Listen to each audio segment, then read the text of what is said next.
professionals and, of course, intellectuals leave the shores of this country to go seek greener pastures? Okay, Dave. So I think the issue, I will start off by saying the issue of brain drain is very personal to me, not just as an entrepreneur, but as a citizen who wants to actually see Ghana grow through innovation, sustainability, and of course, job creation. So, I mean, just as James rightly put, it all boils down to the enabling ecosystem. Because as an entrepreneur, what would make me leave Ghana? I mean, it's about seeking for, the better systems that are working outside there. I mean, of course, if we can get the government to actually support us with policies. For instance, we've been encouraging young people to be innovative. I want to speak for myself and my experience. To be innovative and to be entrepreneurial. Yes. And then this is, somebody in the space who has come out with some innovative ideas. You know, of course, the world is moving towards sustainability. So you kind of like think outside the box, something that could actually not only be profitable, but actually also benefit society and even the environment. So there's little very known about this. But then you are in a country where there are no research and academia to actually support your innovation. So there are a lot of bottlenecks, regulatory bottlenecks that are impeding your growth. So share some with us. When you talk about regulatory bottlenecks, what exactly are you talking about? Okay. So what I mean is, for me in my space, Ghana currently does not have standard for what I do. And before you go any further, Amdiya, if you join us on Facebook, listeners, you would see young people holding envelopes. I'm sure it's their CVs, and they're looking for a job. Some of them, this one, for example, I'm sure it's one of the embassies. They're trying to go get visas for themselves to go look for greener pastures out there.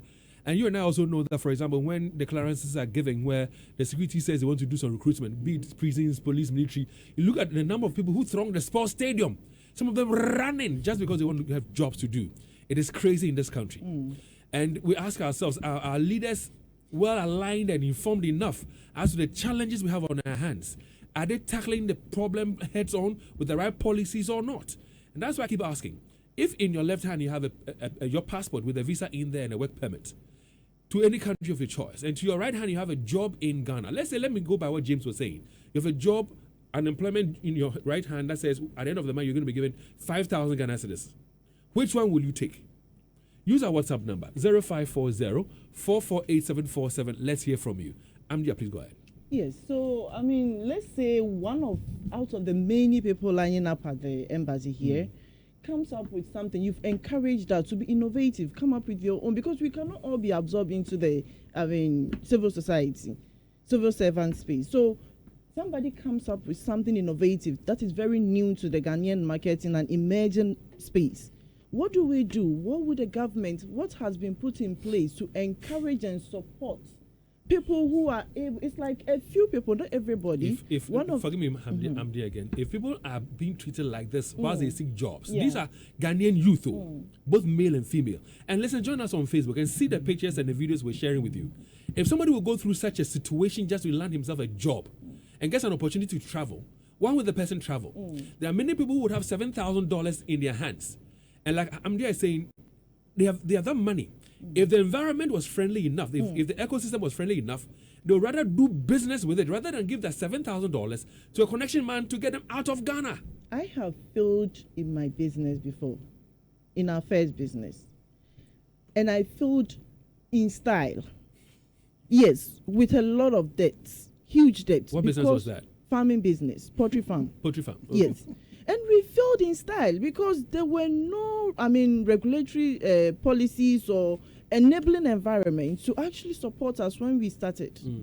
Because, we've been encouraged. There's no poultry farm and people are encouraged to go into farming. So when I failed, if I didn't try again, personally, that's why I think it has to do a lot more with the mindset and talent as well. Okay. It's a three-thing situation. I think the talent, the mindset of the individual, an enabling environment, that is policies put in place by the government to support this person, and then funding opportunities. So let's say the one after the other. Before we talk about policies and the funding challenges that you may have or you may want to share out there, you were talking about bottlenecks. Give me specific bottlenecks or challenges you faced. Starting this, let's say, EcoPad that we have. Great. So I have a very peculiar challenge. If it hadn't taken external support. When it's external? Outside Ghana. Exactly. So there are, just like James was saying, it took the Italian government to actually support him on this journey to become who he wants to be on his career path. It took same for me. The development agencies, I was part of a European Union project. It took their support to actually get the regulatory bodies to actually support me on the journey. Because when I started, there were no standard in place for my innovation. This is a whole new market and whole new innovation in the space, and people don't even understand it. So there's that public perception. So what do you do? Easy. What do we do to support something like that? Let's just read around. Let's do a little more research. Because this is happening just at your next door. Our neighbors. I mean, this is very popular. What I do is very, very popular in the eastern parts of Africa. It has changed the menstrual health landscape in these countries. And it's rolling on national level. With, United Nations, development agencies, SDGs, supporting in this regard.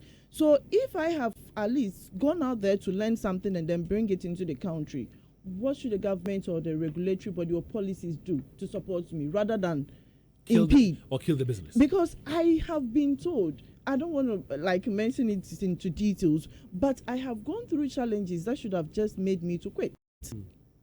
There were times where I even go into these very big offices and tell them, please, I want to quit.